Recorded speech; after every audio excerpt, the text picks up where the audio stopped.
지난 시간에 언급한 대로 사무엘서의 주인공은 누가 뭐래도 다윗입니다. 그는 어떻게 성서의 가장 중요한 인물이 되었으며 또 가장 위대한 왕이라 칭함을 받게 되었을까요? 우리는 지난 시간 이스라엘 초대왕 사울은 베냐민 지파였고 그를 왕으로 세운 건 에브라임 출신 사무엘이었다는 걸 공부했었습니다. 사사와 달리 왕위는 계승된다는 것도요. 그런데 사울은 베냐민 지파이고 다윗은 유다 지파입니다. 물론 다윗은 사울의 딸 미갈과 결혼하여 그의 사위가 되었으나 그렇다고 그가 왕위 계승자가 된 건 아니었죠. 물론 왕정이란 제도가 막 생겨난 것이다 보니 아직 정확한 왕위 승계 제도가 확립되지 않았던 걸로 보이나 그렇다고 이게 사울에게서 다윗에게로 왕위가 넘어간 정당한 이유라고 보기는 어렵습니다. 우리는 지난 몇 번의 강의를 통해 이스라엘 중앙을 차지한 세 지파, 즉 북쪽의 강자 에브라임과 남쪽의 강자 유다, 그리고 그 사이에 완충 역할을 했던 베냐민 간의 힘의 역학이 작용하고 있었다는 걸 살펴봤었습니다. 사실 사사기 이후 이 세 지파 외에 다른 지파에 관한 이야기는 성경에서 거의 찾아보기 어렵죠. 아무튼 사울이 죽은 후 왕위가 다윗에게로 넘어갔다는 건 이스라엘을 주도하는 지파가 베냐민에서 유다로 넘어갔다는 뜻으로 새로운 질서가 세워졌다는 의미이기도 합니다. 자, 그럼 다윗이 어떻게 사울의 뒤를 이어 왕이 되었는지를 살펴볼까요? 보시는 지도는 사울이 왕이었을 때 이스라엘의 영토를 표시한 겁니다. 12지파가 분배받은 땅과 겹쳐볼까요? 상당히 축소되어 있죠. 사울은 비록 가장 약한 지파인 베냐민 출신이긴 하나 나름대로 왕으로서의 최선을 다했던 걸로 보입니다. 하지만 이제 막 시작된 그의 왕국은 불안한 상태였죠. 왕국의 경계가 확실히 정해지지 않은 데다가 영토 중간 이렇게 여전히 차지하지 못한 데도 있었으니까요. 그 중에 눈에 띄는 건 예루살렘입니다. 천혜의 요새인 지형 덕에 거기 살던 여부스족은 사울 시대에도 여전히 독립적 성읍 국가를 유지할 수 있었죠. 외부적으로 사울은 남쪽 아말렉, 동쪽 암몬, 서쪽 블레셋과 대치했는데 그 중에도 블레셋이 가장 힘든 상대였다는 걸 이제까지 몇 차례 설명했었습니다. 이 지도를 보면 서쪽 블레셋의 경계가 상당히 이스라엘 산지 쪽으로 깊게 들어와 있는 게 보입니다. 아무튼 사울은 백성들의 바람대로 온 이스라엘에서 군대를 소집하여 요단강 동편 야베스 사람들을 암몬 사람들에게서 구해내므로 더 이상 제비 뽑아 선출된 왕이 아니라 명실상부한 12지파를 통합한 왕임을 증명하였고 이후 블레셋과의 전투에서와 아말렉과의 전투에서도 승리함으로 그의 왕위는 공고해지는 듯 보였습니다. 그러나 성경은 그에게 결정적인 문제가 있었음을 보고합니다. 그가 점점 하나님의 뜻보다는 자기 생각을 앞세우기 시작했다는 거죠. 사무엘이 경고했으나 듣지 않았고요. 어쩌면 이게 권력의 속성인지도 모릅니다. 그리고 이게 사무엘이 가장 걱정했던 점이기도 하죠. 그가 왜 이렇게 되었는지 이 시간에 다 설명할 수는 없지만 분명한 건 그가 베냐민 지파 출신이었다는 게 그 이유 중 하나일 겁니다. 지파 간의 힘의 역학이란 면에서는 사울이 왕으로 세워짐으로 주요 지파 간 충돌이 생기는 걸 막을 수 있었을 겁니다. 하지만 사울 입장에선 막상 지지 세력도 별로 없는 상황에서 스스로 왕위를 지켜야 한다는 건 엄청나게 부담스러운 일이었을 거란 말이죠. 그러니 그런 의미에서 보면 성경에 기록된 사울의 실수들은 어느 정도 이해할 수 있을 것 같기도 합니다. 측은하기도 하고요.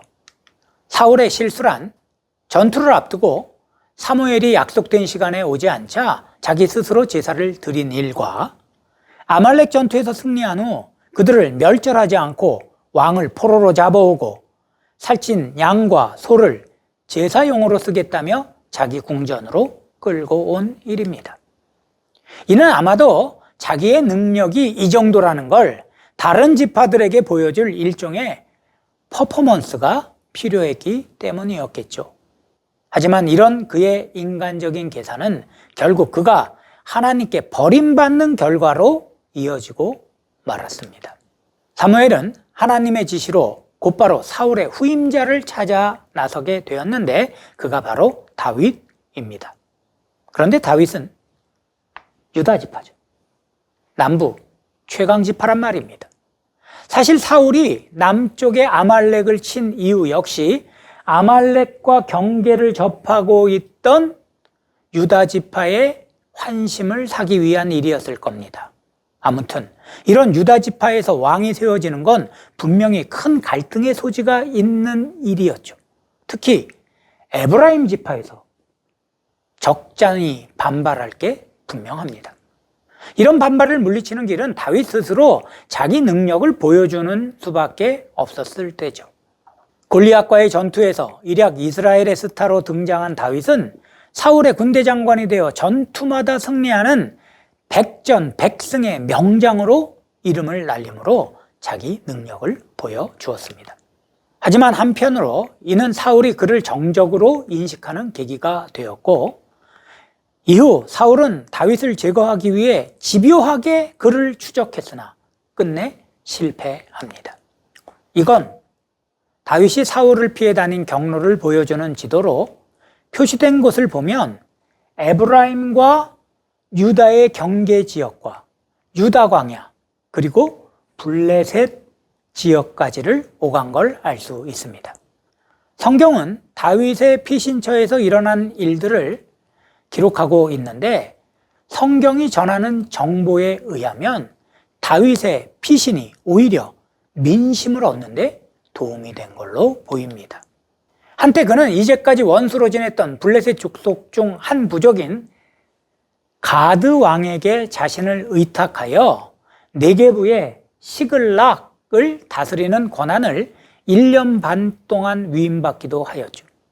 자기 세력을 확장해 가던 가드 왕은 자기 관할지로부터 멀리 떨어진 유다 접경인 이 땅을 다윗에게 관리하도록 맡기면 분명 그가 자기 민족으로부터 미움을 받게 될 거라 여겼습니다.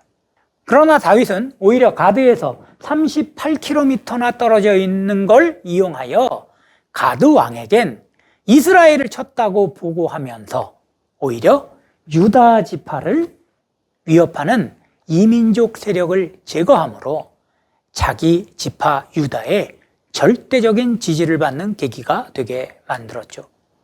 이후 사울이 길보아 산에서 블레셋과 전투 중 사망하게 되자 다윗은 유다 사람들에 의해 시글락에서 얼마 떨어져 있지 않은 헤브론에서 왕으로 추대되어 7년 반 동안 유다를 다스립니다.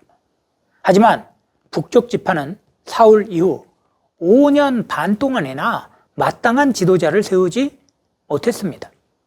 몇 가지 이유가 있겠으나 무엇보다도 블레셋의 영향력 때문이었겠죠. 사울이 최후를 맞은 것은 길보아 산으로, 이곳은 이미 여러 번 언급된 이스라엘 골짜기의 배후로 여길 통해서 해변길에서 왕의 대로로 연결되기 때문에 당시 강대국이면 이 통로를 확보하려고 애썼다고 말씀드렸었죠.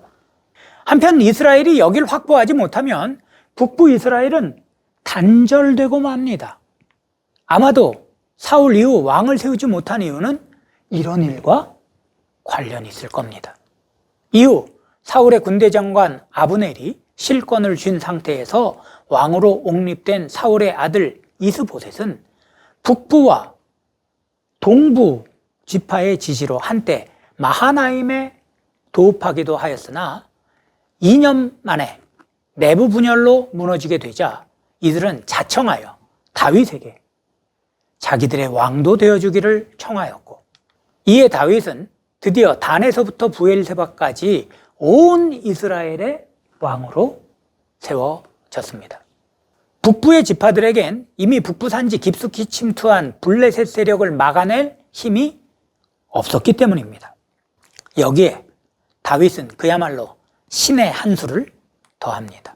바로 당시까지 여부스족이 차지하고 있던 예루살렘을 점령하여 왕국의 새 수도로 삼은 거죠. 유다의 헤브론도 아브라함과 이삭 그리고 야곱이 묻힌 곳이라는 역사적 정당성은 있었지만 공격이 취약한 지형인데다 북쪽 지파와는 너무 멀리 떨어져 있었죠. 원래 베냐민에 속한 땅이지만 점령하지 못한 곳으로 남아 있어 어느 지파의 땅도 아니었던 예루살렘은 이스라엘 땅 중심에 있었고 수비하기도 쉬운 산성인데다가 여전한 북부 최강자 에브라임 땅 코앞이라 그들의 세력을 적절히 통제하기에도 안성맞춤이었던 겁니다. 이렇게 사울 이후 이스라엘은 다시 통일 왕국을 이루었고 이제 그 주도권은 다윗의 지파 유다가 쥐게 되었죠. 이렇게 그 위대한 다윗의 시대가 열리게 된 것입니다.